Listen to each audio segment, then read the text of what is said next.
If your screen time also kind of looks something like this, and our books are laying open next to us, when we say we don't have time to read, we genuinely do. So this is a new series I'm starting to get us back on track, finding time to read when it feels like we don't. I'm personally a victim of the nightly doom scroll. And then all of a sudden 30 minutes to an hour goes by and I'm exhausted. And then I pick up my book and I fall asleep immediately. And then I'm like, how did I used to read so much? Like, why am I not reading as much as I used to? This is why. Number one, checking your screen time. This was my weekly average last week.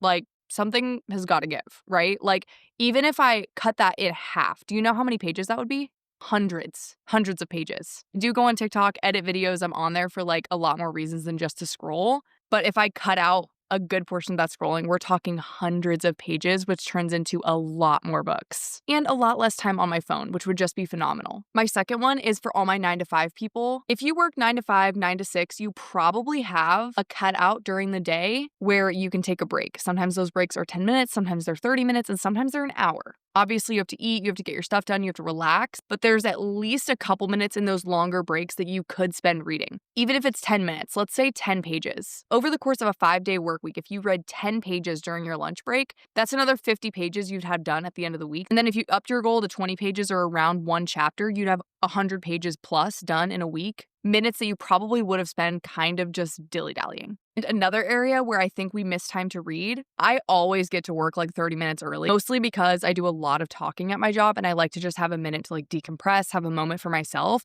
I started reading 10 to 15 pages before work just to get myself into like a relaxed mode. And again, if you did 15 pages before work, 15 to 20 pages on your break, hundreds of pages a month, you wouldn't have been reading. So I'm on a mission for the rest of the year to get that screen time down, okay? I'm trying to read books, right? I'm trying to read books. I gotta get off my phone. So when you say you don't have time to read, check out that screen time because you probably do.